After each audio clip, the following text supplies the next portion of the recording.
Frank Warren is the best promoter in boxing, and here's why.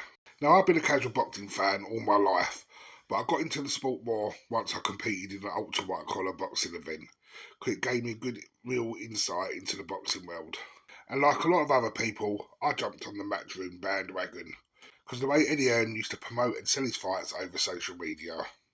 And I used to think Frank was a second rate boxing promoter, a dinosaur caught in the old age.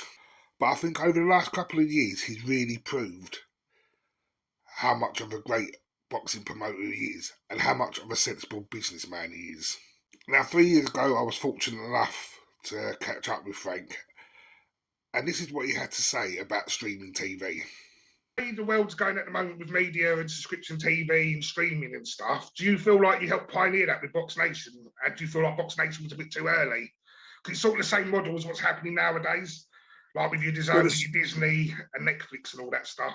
I think the streaming will take more time before it actually becomes mainstream. But, you know, everything changes over the years. You know, when I got into boxing, there was no live TV.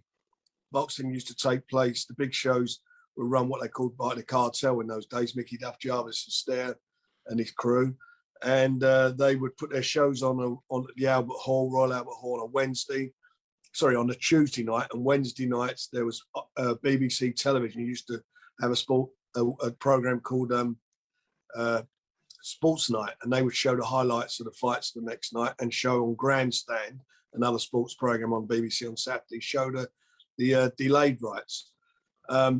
When I got involved with ITV. I got them to do the live boxing on a regular basis. So that was a change.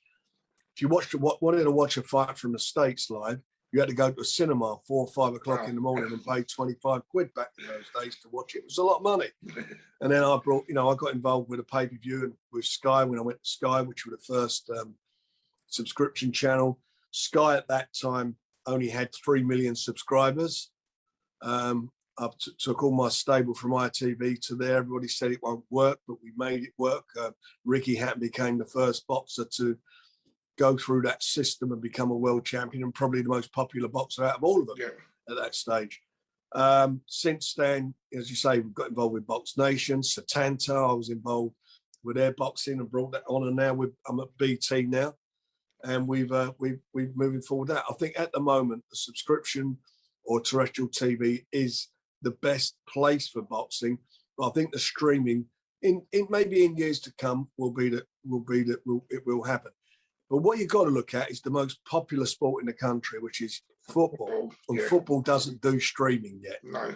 And they're better placed than we are to determine whether that's going to be a success yet. So the fact that I'm sure they're doing some matches, but their main income comes from subscription TV. Because that's what I was going to ask, because if you take away the pay-per-view revenue and have to put on pay-per-view caliber shows every week to keep up with people's subscription, do you think that would take away the feel of a big night? Because I remember being a child and stuff and staying up late with my parents. It was a big night when it was a big heavyweight fight or a big world title fight.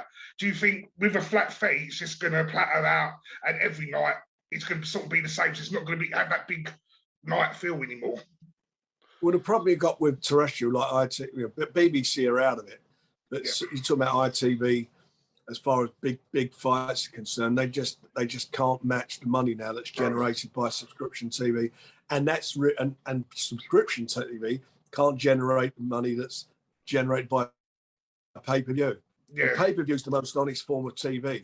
It tells you the true value of a fighter, his true worth, because the people are either going to buy it or they're not.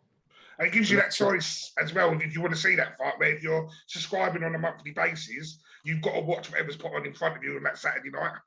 Correct. So, correct. So I'm a bit up and down. I get that's the way the world's heading is streaming, but then as I feel like it takes a lot of choice away from people. You've got to watch whatever the provider's giving you. So yeah, I think that as far as sports concerned, look. Streaming for music and films is easy because they're not live events. No. When I say I'm talking about Spotify and so forth, they're not live events. Sport is a live event and you want to see it live. And I don't want to be watching, as much as it sounds great, I don't want to be watching football match or a great boxing match on my phone. No, exactly. It takes the feel away as well. And it's. I think it's got, as I say, I think it's got a way to go yet before that becomes the norm. Then, of course, in 2024, he jumped ship over to DAZN. And at the time, I actually thought, you're being a bit of a hypocrite here. Then I realised he doesn't let his ego get in the way of things. Move with the times. You have to move how people consume TV, because people consume what they want to watch in a different way, and that's the same with sport and certainly with boxing.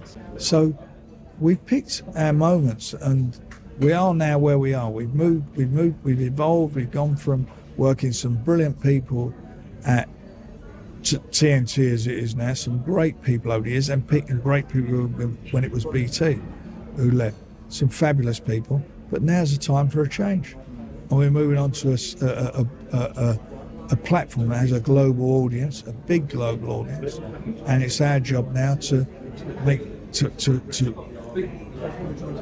embrace that and build on it like we've built over the last 6 years in dominating the home market and dominating the world market as far as a couple of weight divisions is concerned.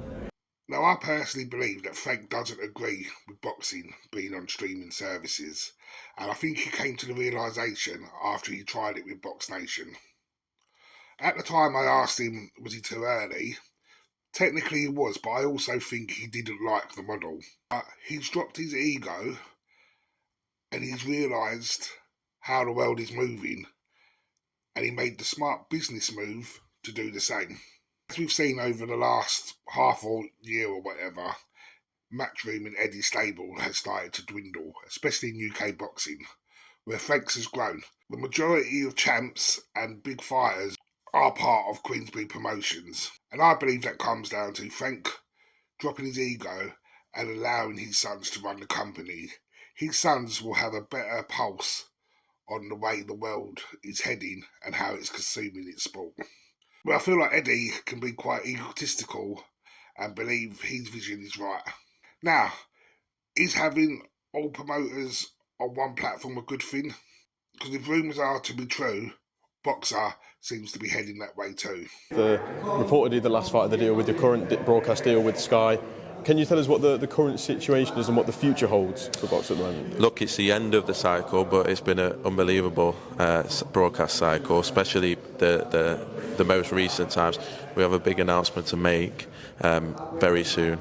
But as I say, we've gone in this period from a start-up to a big business, and to see all of our fighters now reach the top is big. And as I say, we'll have a big announcement soon. We saw an article from No Smoke Boxing stating that there's rumours of you and Sky going to a show-by-show deal. Can you shed any light on that?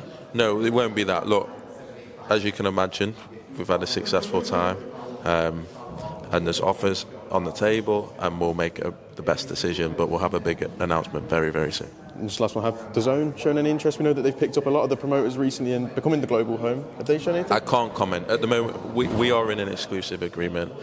We've had a great relationship with Sky and have a great relationship with Sky. We've got a huge end of the year, hopefully as big as the start of the year has been for us, and hopefully we have a big announcement very soon. Now, for boxing fans, this is great, because everything's going to be under one roof and the scheduling is going to be so much better.